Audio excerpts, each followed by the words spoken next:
noches, hermanos. Vamos a abrir nuestra Biblia entonces en Mateo 24. Estamos tratando este tremendo pasaje profético que nos permite primero entender que vendrá un tiempo oscuro a la humanidad.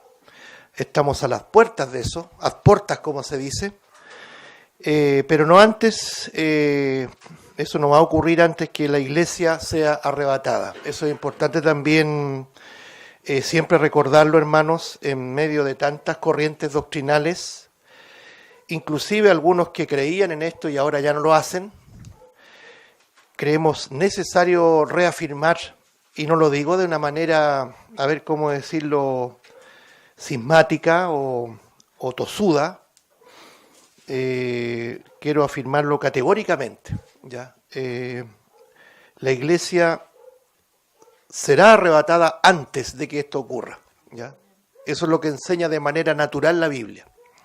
Y posteriormente a eso, al arrebatamiento de la iglesia, viene un tiempo de gran tribulación, cual no la ha habido desde el principio del mundo hasta ahora ni la habrá, y el pueblo de Dios que será protagonista de este evento escatológico, de este evento del futuro, ya no va a ser la iglesia, sino que va a ser Israel.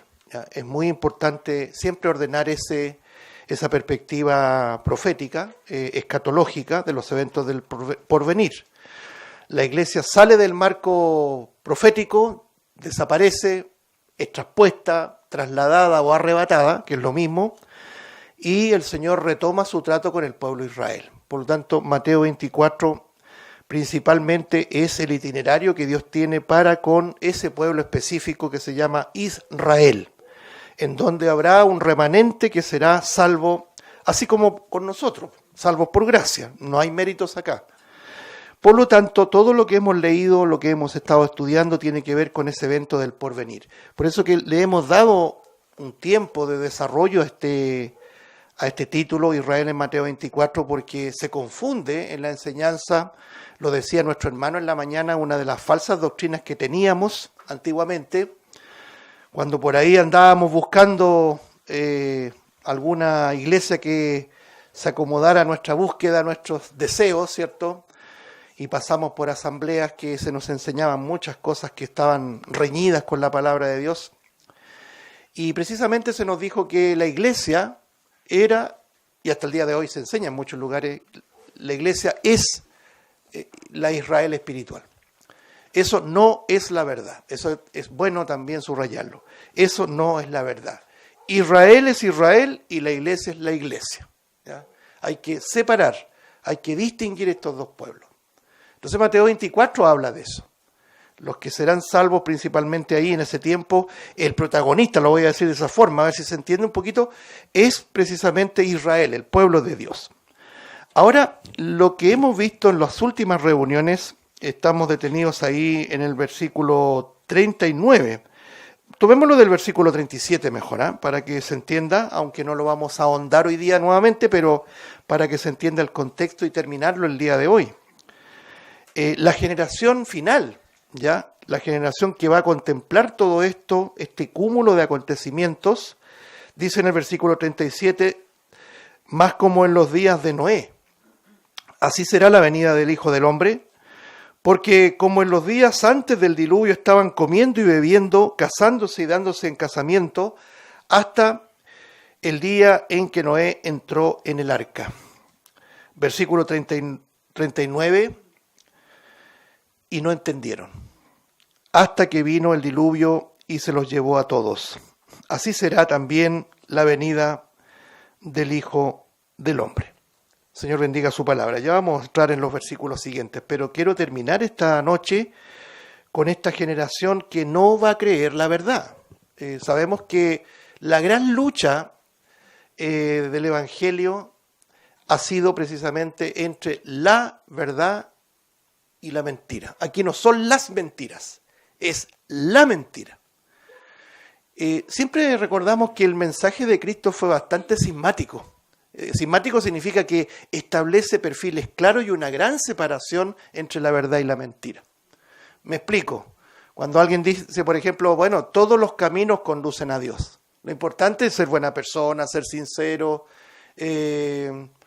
cumplir con los deberes cívicos, morales. Eso es un relativismo moral. Eso descansa en la buena voluntad del hombre. Pero el mensaje de Cristo fue demasiado cismático. Yo soy el camino, no hay otro. Yo soy la verdad, no hay verdades, hay una sola verdad. Yo soy la vida. Es decir, no hay salvación fuera de Él, no hay camino a la salvación fuera de Él y no hay verdad fuera de Él. Por lo tanto, cuando nos confrontamos con Cristo, todo el resto queda anulado, eclipsado. Y cuando digo todo, es toda religión, ¿ya? Entonces, claro que suena duro, suena cismático que alguien diga, ¿cómo solo Cristo? Pues yo también he estudiado a Buda. Buda, un gran maestro, ¿no es cierto?, del Oriente. Algún musulmán dirá, bueno, y Mahoma, y podemos poner tantos gurús, ¿cierto?, y líderes de religiones famosas. Es como un verdadero abanico esto, hermano, de tantos caminos que se supone que nos entregan la redención. Eso es lo que tiene el cristianismo bíblico, que es cismático, que es concluyente, que es absoluto. ¿Se entiende? Pero esa lucha, los creyentes la vamos a tener que vivir de aquí hasta que el Señor nos venga a buscar o que la muerte también nos encuentre. La lucha entre la verdad y la mentira. La generación final se exacerbará precisamente este anhelo, este hambre por no querer la verdad, sino que abrazar la mentira. Y eso es importante también antes de comentar. La iglesia fue establecida sobre las bases de la verdad. Eso también es importante, que nosotros siempre lo recordemos. Las bases de la iglesia no es el amor, es la verdad. ¿Dios es amor? Sí, Dios es amor, por supuesto que sí. ¿Y nosotros tenemos que amarnos como hermanos? Lo decía nuestro hermano en la mañana. Sí, tenemos que amarnos como hermanos. Pero por sobre todas las cosas, la iglesia está fundamentada en la verdad. ¿Y qué dice la Escritura? Lo dice Pablo a Timoteo, que la iglesia es columna y baluarte ¿de qué? De la verdad. No podemos nosotros decir mentira. Y eso es lo que a veces nos hace insoportable. No olvidemos que la Escritura enseña de que la doctrina, sobre todo en el tiempo final, y lo estamos viviendo, el tiempo final, la lumbrera que está ahora alumbrando, valga la redundancia, en este lugar oscuro, en este tiempo oscuro, es la iglesia. Y dice la palabra de Dios que la doctrina será insufrible. La gente no sufrirá la sana doctrina. ¿Qué significa sufrirá? En el original, en el término original, no soportará la doctrina. Porque la verdad lucha, tiene una pugna frontal, ¿cierto?, con la mentira. Entonces, hermano, quiero retomar este punto que leíamos y estudiábamos la semana, no sé si la semana pasada, creo, en el versículo 39 dice, y no entendieron. La generación de Noé, una generación mala, perversa, la multiplicación de la maldad. Acuérdense siempre que decía que la maldad ya era mucha. Leíamos también el pasaje paralelo ahí en Lucas 17, que compara la generación final como la generación de Lot. No solamente la generación de Noé, comían, bebían, se daban en casamiento, actividades propias del ser humano arraigadas aquí en la tierra, visiones solamente terrenales, perspectivas solamente terrenales. Pero Lucas también agrega que será como los días de Lot. Comían, bebían, plantaban, edificaban, ¿cierto? Compraban, vendían. Es decir, un complemento adicional a esta idea puramente terrenal, como que si esto va a ser el todo nuestro. Pero también nos encontrábamos con ese texto cuando Abraham, de alguna manera en esa figura intercesora, decía, y si hubieran tantos justos, ¿tú destruirías Sodoma? Me refiero a Génesis 18. Y el Señor, clemente, piadoso, dice, si hubieran 50, claro que los perdonaría. Y si hubieran 40, y si hubieran 30. Resulta que no había ni 40 ni 30, había uno. Y si lo llevamos al juicio justo de Dios, ni siquiera Él cumplía, ¿cierto?, los cánones de justicia. Ahí entendemos que Lot fue justo solamente porque el Señor lo justificó. Pero me quedo con ese pasaje que leíamos la semana pasada en donde dice que ya la maldad se estaba multiplicando. Ya había llegado el clamor a los oídos del Señor. Es lo que estamos viviendo ahora, hermano. La maldad es tan brutal. Y ¿sabe una de las aristas del engaño que yo estoy observando en la sociedad actual? Que no es solamente la corrupción moral en el términos que como que se circunscribe a una idea, obviamente, de inmoralidad sexual, que lo es, ya, dicho muy de paso, paréntesis, hace décadas venimos anunciando que la inmoralidad sexual iba a ir en aumento, y por una razón bien simple, digo bien simple, pero tiene connotaciones proféticas, porque la Biblia lo enseña. Los días de Lot tenía una característica: Sodoma, Gomorra. ¿Cuál fue la maldad, la explosión de maldad, el aumento de la maldad? Precisamente la inmoralidad sexual. Pero hoy día también vemos algo muy solapado: la mentira disfrazada de piedad. Ya vamos a leer ese pasaje. La característica de los hombres será terrible, ¿cierto? Características de narcisismo, amadores de sí mismos, amadores del dinero, infatuados, impíos, implacables, etc. Y dice que tendrán, ¿qué? Apariencia de piedad, hermano. Esa es una arista de la mentira que hoy día, lo voy a decir en chileno, mi hermano irán a entender, mi hermano de Uruguay, o un nuevo término, pasapiola. ¿Qué significa pasapiola aquí en Chile? Pasa desapercibido, que no nos damos cuenta. Entonces, para nosotros, la maldad, homosexuales. La maldad, lesbianismo y etc. Y está correcto, es parte de la degeneración moral. Pero una arista de la maldad, y que no la estamos detectando, es, hermano, el cúmulo de personas, de movimientos, de una sociedad aparentemente cristiana, que tiene apariencia de piedad, pero que no lo son. Y nosotros los creyentes tenemos que discernir aquello, con claridad. Entonces, la generación final, hermano, no entenderá el Evangelio. Uno dice, pero no sea tan pesimista, si alguien más va a creer por ahí. Claro, nosotros predicamos el Evangelio, pero sabemos muy bien que nuestro lema es: ¿quién ha creído a nuestro anuncio? Isaías, 700 años antes de Cristo, lo decía: ¿quién ha creído a nuestro anuncio? Después trae ese texto el apóstol Pablo, siglos más tarde, lo presenta ahí en Romanos capítulo 10, lo mismo. ¿Quién ha creído nuestro anuncio? Por lo tanto, no todos van a creer.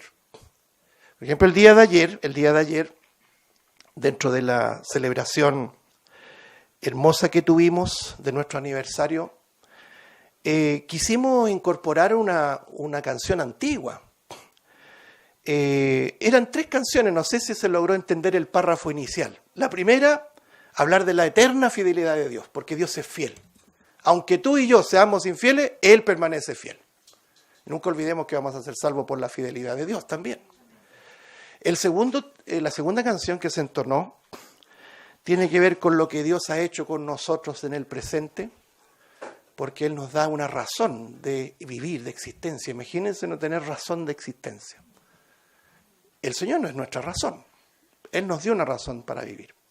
Pero la tercera canción realmente es un llamado solemne, es un grito desgarrador, que uno lo siente por quienes ama. ¿Qué será de ellos si se quedan aquí? Y el Evangelio tiene ese dejo de urgencia. Ahora es el día. He aquí ahora el tiempo aceptable. He aquí ahora el día de salvación. No podemos predicar un Evangelio que se va a prolongar en una puerta abierta 100 o 200 años después. No, hoy día mismo se puede cerrar la puerta.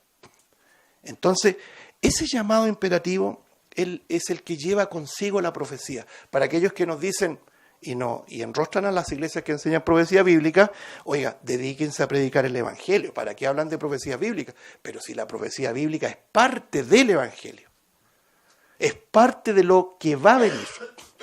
Por ejemplo, si usted le predica el Evangelio a una persona, usted tiene que hablarle que aquel que no cree y muere sin creer y sin creerle a Cristo, su destino final es la condenación eterna, es el infierno.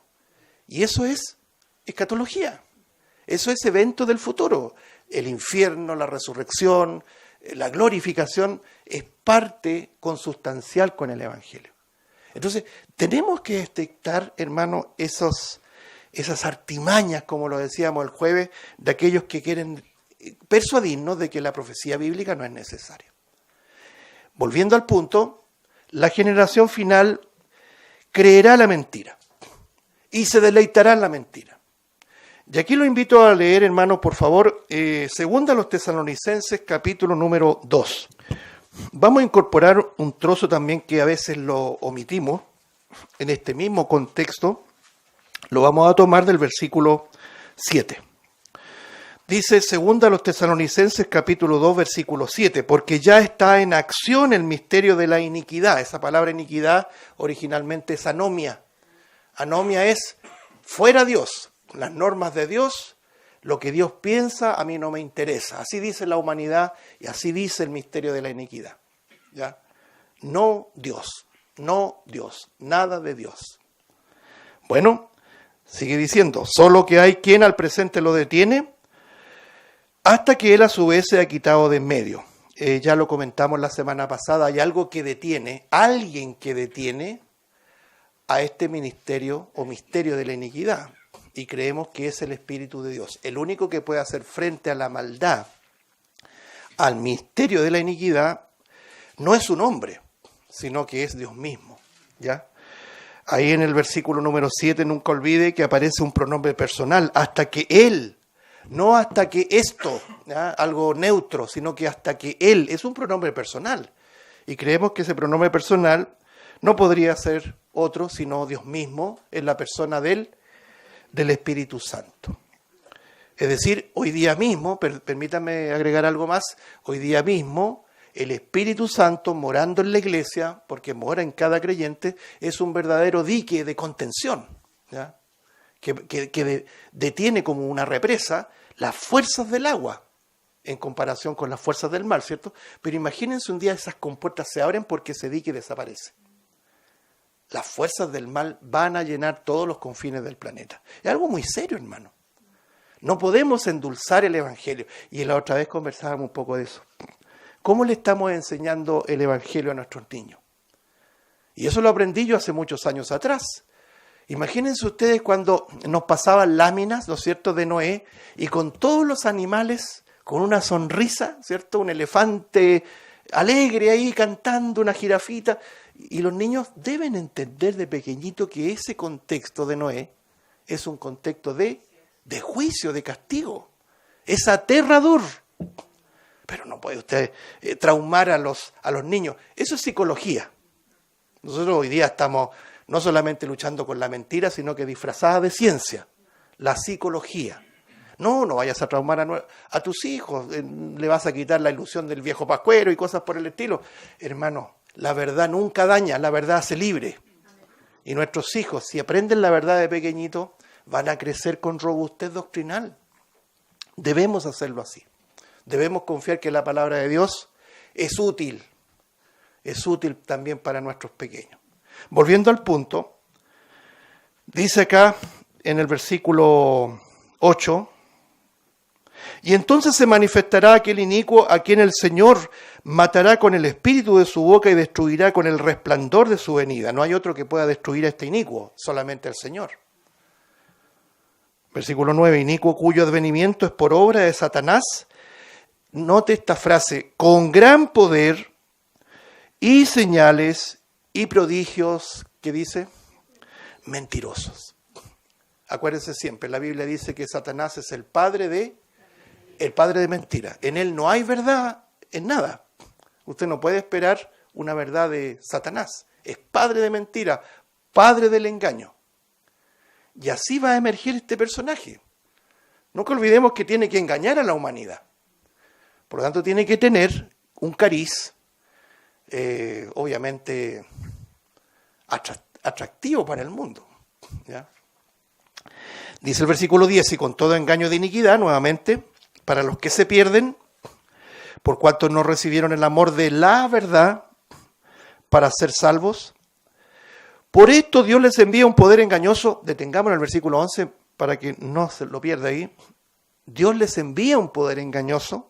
Hay una versión que dice operación de error, para que crean la mentira, nuevamente la mentira, a fin de que sean condenados todos los que no creyeron a la verdad, sino que se complacieron en la injusticia. Estos son los polos opuestos, las antípodas. La verdad versus la mentira. Lo correcto, la justicia versus el error, ¿cierto? La luz versus las tinieblas. Esa es la lucha que la humanidad tiene. El Evangelio es la única verdad. Pero agreguemos el párrafo del versículo 13, mire qué interesante. Pero nosotros debemos dar siempre gracias a Dios respecto a vosotros, hermanos amados por el Señor, de que Dios os haya escogido desde el principio para salvación, mediante la santificación por el Espíritu y la fe en la verdad, a lo cual os llamó mediante nuestro Evangelio para alcanzar la gloria de nuestro Señor Jesucristo. Versículo 15, noten lo que dice. Así que, hermanos, estad firmes y retened la doctrina que habéis aprendido, sea por palabra o por carta nuestra. Y el mismo Jesucristo, Señor nuestro, y Dios, nuestro Padre, el cual nos amó y nos dio consolación eterna y buena esperanza por gracia, conforte vuestros corazones y confirme en toda buena palabra y obra. Tremendo trozo este, ¿eh? Pero nosotros, ¿ya? Pero nosotros. Pero vosotros también usa el término, es decir, los creyentes. Él nos pone en un lugar distinto. ¿Ya? Es la misma tónica que Pablo le dice en la primera epístola a los tesalonicenses. Dirán entonces paz y seguridad, entonces vendrá sobre ellos, dice, sobre ellos destrucción repentina, como los dolores a la mujer encinta y no escaparán. Eso está en 1 Tesalonicenses 5:3. Y aquí agrega nuevamente el versículo 4, mas vosotros, o pero vosotros, hermanos, no estáis en tinieblas para que aquel día os sorprenda como ladrón. Nosotros no estamos en la incertidumbre, hermano. Estamos en un terreno firme. Quiero que desarrollemos el versículo 11 porque ese es el tema de hoy. La generación que no entendió el Evangelio, que no va a entender el Evangelio en el futuro, ¿cierto? Porque el Señor dijo, será como los días de Noé. Y no entendieron. Y vino el diluvio, se lo llevó a todos. Así será en el futuro y así ya lo vemos el día de hoy. Pero no solamente no entendieron, sino que creen la mentira. Dice el versículo 11, por esto Dios les envía un poder engañoso para que crean la mentira. Ahí viene el gran choque con nuestra razón. ¿Cómo es que Dios permite que se mueva espíritus de engaño, espíritus de error? Operación de error. Yo quiero que me acompañen, hermano, a un pasaje del Antiguo Testamento que está en Primero de Reyes, capítulo 22, por favor.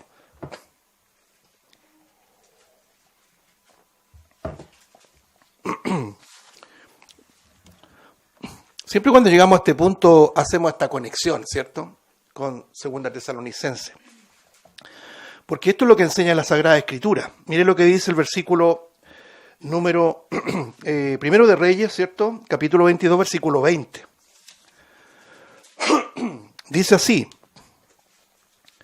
Y Jehová dijo, ¿quién inducirá a Acab para que suba y caiga en Ramot de Galaad?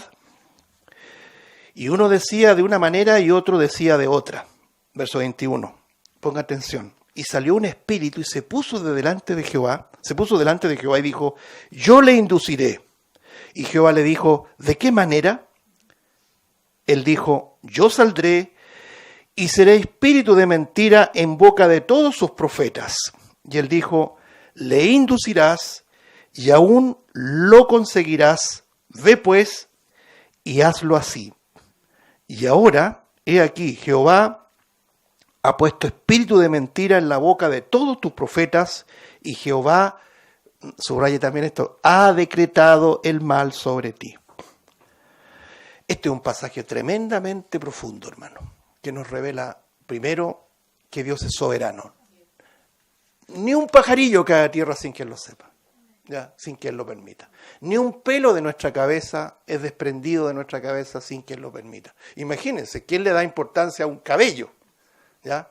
Pero el Señor conoce hasta lo más insignificante que nos pueda ocurrir. Ese es el Dios que adoramos, hermano.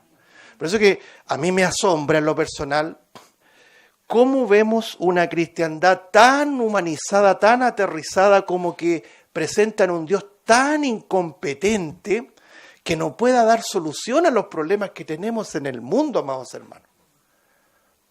No, Dios tiene todo bajo control. Todo lo que ocurre, nos guste o no nos guste, Dios lo ha permitido, porque Él es Dios soberano.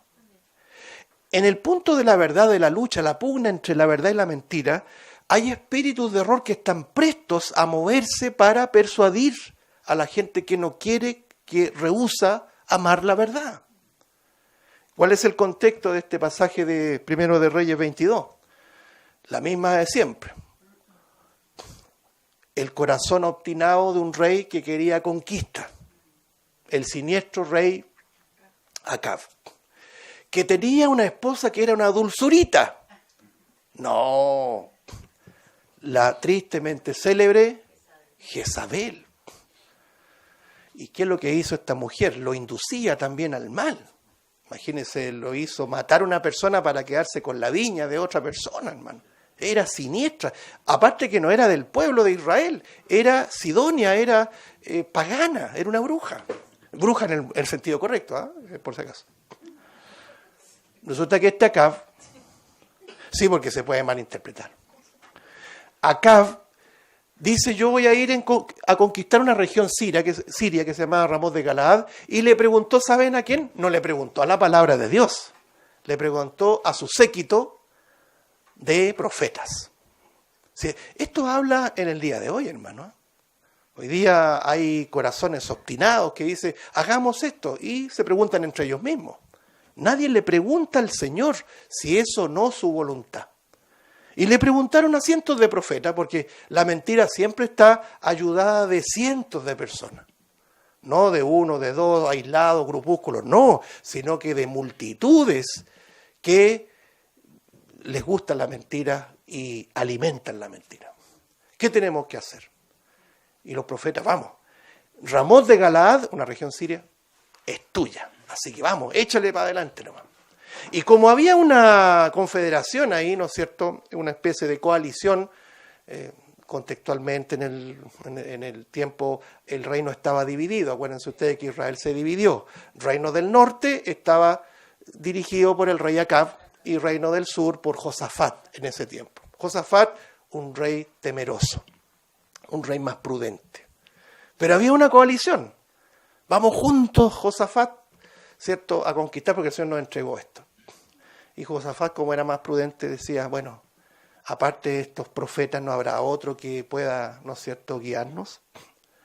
Y apareció un tal Micaías, un profeta ahí, en el anonimato, que nadie lo cotizaba porque no estaba dentro de los famosos profetas, ¿cierto?, que tenían prestigio ahí con el rey Acab.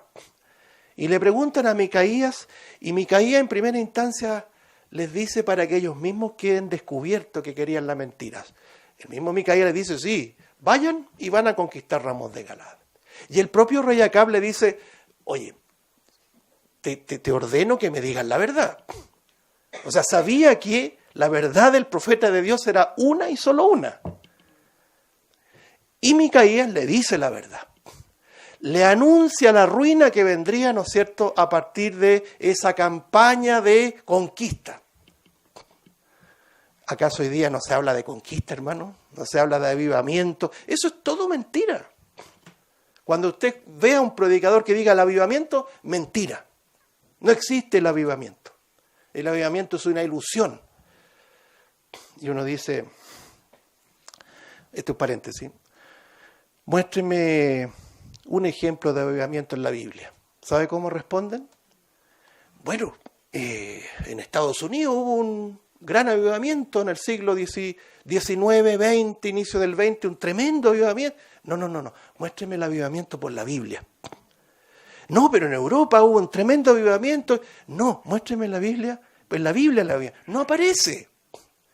Y alguno que pretende fundamentar esa idea ilusa, perdone que use palabras tan duras y tan claras, ilusa del avivamiento, le dice, por ejemplo, bueno, Habacuc dice, aviva tu obra en medio de los tiempos. Pero eso no justifica lo que hoy día se enseña como avivamiento.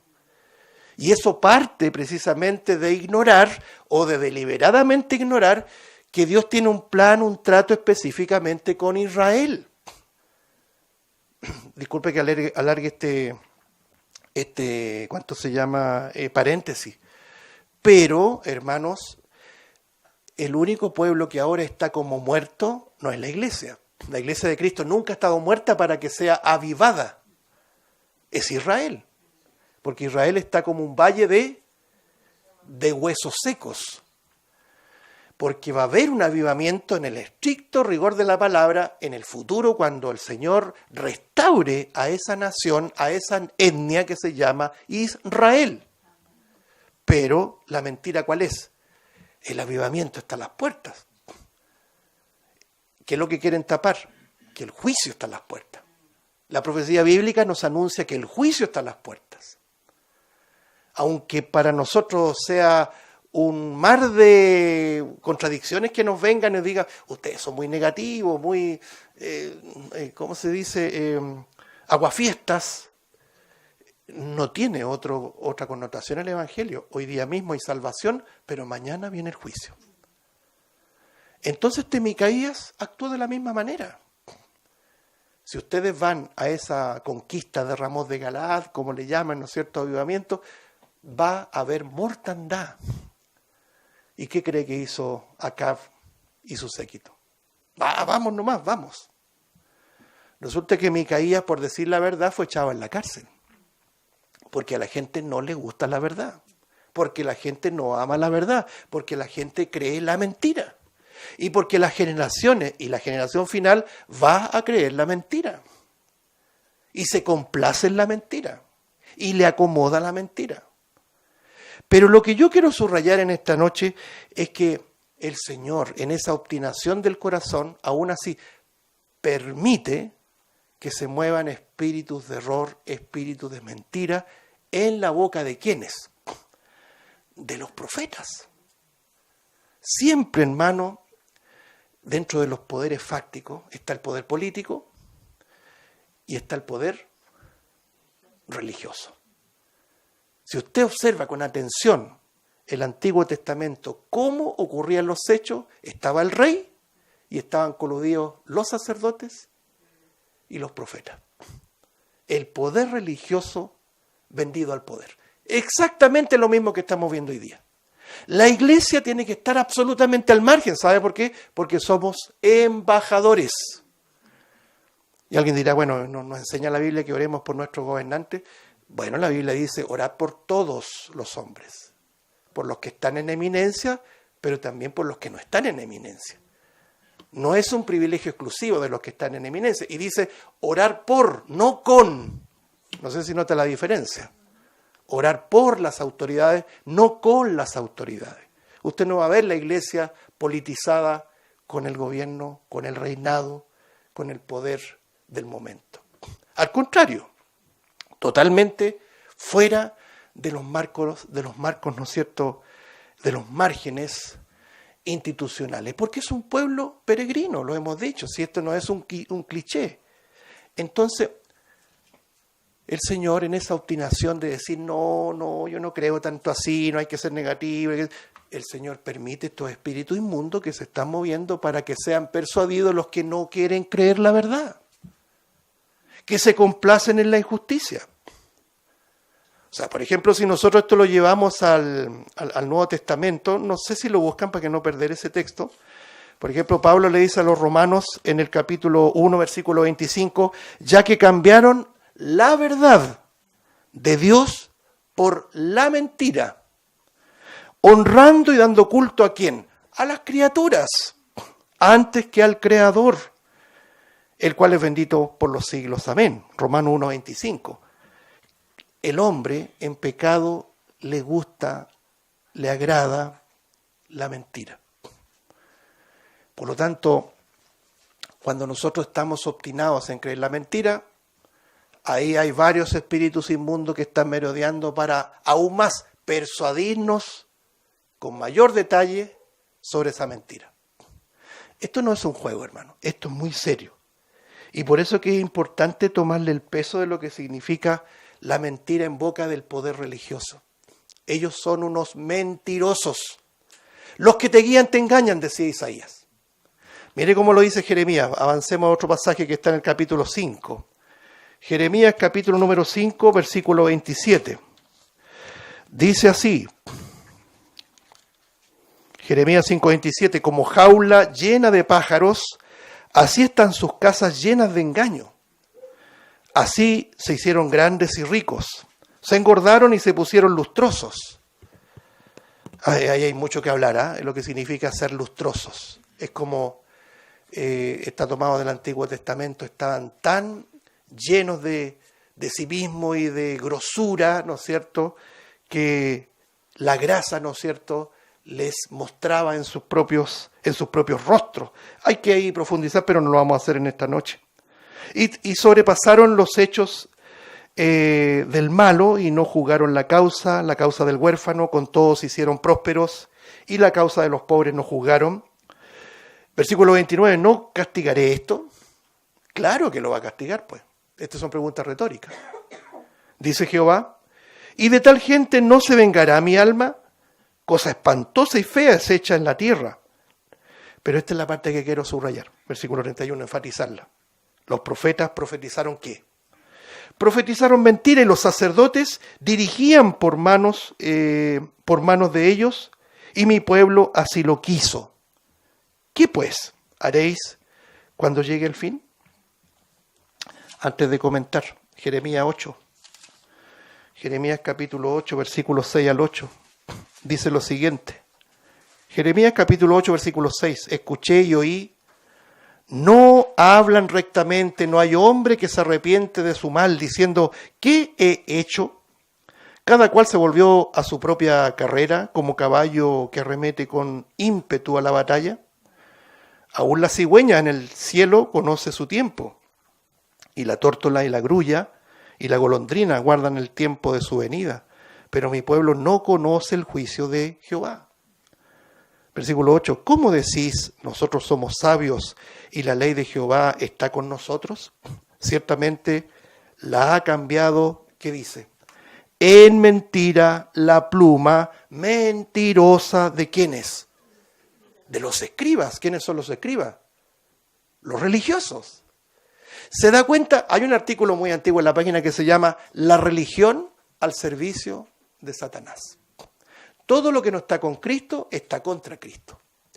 Todo lo que no sea cristianismo puro y bíblico es anticristianismo. Aunque hablen de Cristo, aunque hablen de la Biblia, ellos están mintiendo.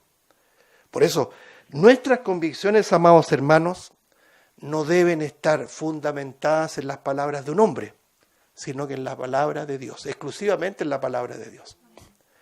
¿Por qué razón? Vuelvo a reiterar. Porque el poder religioso, cualquiera este sea, nos miente y nos quiere llevar a un destino que no es el correcto. Y si uno obstinadamente dice, no, yo voy a seguir por aquí, porque tengo más compañía, porque hay más gente, porque qué sé yo. Bueno, hay miles, si no más, de espíritus engañadores que están prestos para aumentarle sobre esa mentira y persuadirlo aún más de que está en el camino correcto. Por eso que esto es muy serio, hermano. La generación mala y adúltera, como decía el Señor, no entiende ni distingue los tiempos, no ama la verdad y se complace en la injusticia. Y ahí hay un ente externo al corazón humano pecaminoso, que son los espíritus inmundos, las operaciones de error que el Dios Todopoderoso y Soberano permite para que la gente siga persuadiéndose en su propio error. ¿Se entiende? Por lo tanto, hermano, esto es crucial que lo toquemos antes de avanzar en Mateo 24. La generación de Noé no entendió el Evangelio y en el futuro no van a entender el Evangelio, aunque hagamos todos los esfuerzos, hermano, para que quede todo listito para que en ese tiempo crean. No. La Biblia dice que aún así, con todo lo que viene, la gente va a seguir blasfemando. Quiero que veamos dos ejemplos, hermanos, de esto en honor al tiempo. No quiero agotar también la paciencia y me quedan unos pocos minutos. Yo creo que un buen examen para entender las cosas está en Apocalipsis, ¿ya? Los invito a Apocalipsis capítulo 6 primeramente, pero sin antes Sí, antes recordar un poquito cuando los fariseos, los religiosos, hablaban con el Señor y le pedían señales, ¿se acuerdan? Danos señales. La gente le gusta ver resultados y ahí cree. Y el Señor respondió de una manera tan categórica, tan poco políticamente correcta, como hoy día el poder religioso se expresa. Falsos, ¿ah? La pluma mentirosa. Lo aplicaría inmediatamente en la actualidad. Entonces el Señor les dice, no les voy a citar para que no se distraigan, mire, escuchémoslo con atención. Cuando anochece, decís buen tiempo, porque el cielo tiene arreboles. Y por la mañana, hoy habrá tempestad porque tiene arreboles el cielo nublado. Hipócritas, les dice. Que sabéis distinguir el aspecto del cielo, más las señales de los tiempos, no queréis, no dice no queréis, no podéis. Es un gran privilegio, hermanos, que podamos distinguir los tiempos. Versículo 4 dice Mateo 16:4, la generación mala y adúltera demanda señal, pero señal no les será dada, sino la señal del profeta Jonás. Y dejándolos, se fue. Cuando el Señor tenía resistencia, no seguía insistiendo ahí, sino que se iba. La verdad es una sola. No se puede negociar. ¿Se entiende? Muy bien. Un ejemplo de engaño, hermanos, y que los grandes exégetas, como se les llama, también han sido engañados. Yo sé que más de alguno dirá, ¿quién es este que viene a hablar de los grandes exégetas, los doctores? Mire, por muchos doctorados que hayan, si una persona no se somete al texto tal cual está escrito, sigue siendo un indocto. ¿Sabía usted? Los cartones, los títulos, como quiera llamarlo, las facultades, no son garantía de que estemos confiados de que toda la enseñanza va a ser correcta. Eso, hermanos, ténganlo siempre presente. El Señor usó un pescador ilustrado. Ilustrado no en una parte académica, sino que con el Evangelio, Simón Pedro. Yo me pregunto a miles de años de ese ejemplo, ¿estaremos dispuestos a seguir aprendiendo de personas quizás no letradas, no académicamente aptas o aprobadas o certificadas, pero dirigidas por el poder de Dios en la sumisión a la palabra de Dios? Esa es nuestra pregunta. Entonces, ¿qué quiero señalar con esto? Que muchos han dicho que este caballo que aparece aquí, que lo vamos a leer, es Cristo. Me refiero a Apocalipsis 6, versículo 1. Leamos, por favor. Vi cuando el Cordero abrió uno de los sellos, y oí a uno de los 4 seres vivientes decir, como con voz de trueno, ven y mira. Y miré, y he aquí un caballo blanco. Y el que lo montaba tenía un arco, y le fue dada una corona, y salió venciendo y para vencer. Nada más, punto final. ¿Quién es este jinete que monta este caballo blanco? Antes de comentarlo, leamos el capítulo número 19 de Apocalipsis. Aquí hay una gran diferencia. Apocalipsis 19:11. Apocalipsis 19:11 dice, entonces vi el cielo abierto y he aquí un caballo blanco. Mire, coincide. Y el que lo montaba, aquí hay grandes diferencias, se llamaba fiel y verdadero. Es el verdadero, es el fidedigno. Fiel y verdadero y con justicia juzga y pelea. Bueno, si usted ve la descripción que sigue a continuación, que aparece en otras partes, coinciden con la descripción de nuestro Señor Jesucristo. Sus ojos eran como llama de fuego y había en su cabeza muchas diademas y tenía un nombre escrito que ninguno conocía sino él mismo. Voy a leer hasta el versículo 13. Estaba vestido de ropa teñida en sangre y su nombre es el Verbo de Dios. No cabe absolutamente ninguna duda. Este es Cristo, que viene por segunda vez en poder y gran gloria. Si usted sigue leyendo, lo invito a que en la casa lo pueda leer, son 21 versículos, del 11, digamos, del 11 al 21, a eso me refiero, usted va a descubrir que Él viene a poner orden al planeta. Y el poder religioso y todos los que van a estar aquí esperándolo, con artillería en mano para pelear contra el Rey de Reyes y Señor de Señores. Es absurdo, pero así será. No se cumple ese himno falso que dice las naciones unidas como hermanas, bienvenida daremos. No dice nada de eso. Pero antes de terminar, Apocalipsis 6 dice en el versículo 2, miré y aquí un caballo blanco, nuevamente, y el que lo montaba tenía un arco, y le fue dada una corona. No habla de diademas en plural, sino que de una corona, y salió venciendo y para vencer. ¿Quién es? Nosotros lo podemos decir categóricamente, este es el plagiador, el usurpador, el padre de mentira, el que engaña a las naciones, pero que pocos lo distinguen, hermanos. A eso es lo que yo quiero llegar. Nosotros ya estamos en la esfera del fin, acuérdense ustedes, nosotros vamos a ser libres de la gran tribulación, no obstante estamos en la esfera del fin. Y la esfera del fin es que la gente no entiende y la gente no cree la verdad, sino que cree la mentira. No distingue entre el verdadero Cristo con el falso Cristo, el falso Mesías. Este jinete del caballo, del caballo blanco del capítulo 6 es el anticristo, es el inicuo, que inaugura, permítame sellar y termino, inaugura un tiempo de juicio. Si usted lee más adelante aparecen los 7 sellos, ¿cierto? Más adelante comienzan las 7 trompetas, lo estuvimos estudiando, ¿se acuerda? Las 7 copas, pero quien inaugura este periodo de juicio es el anticristo. Es este personaje con cariz, con una cara, ¿cierto? Con una pancarta de Cristo, y que la gente va a llegar a decir, este es tremendo, este es el líder que yo esperaba.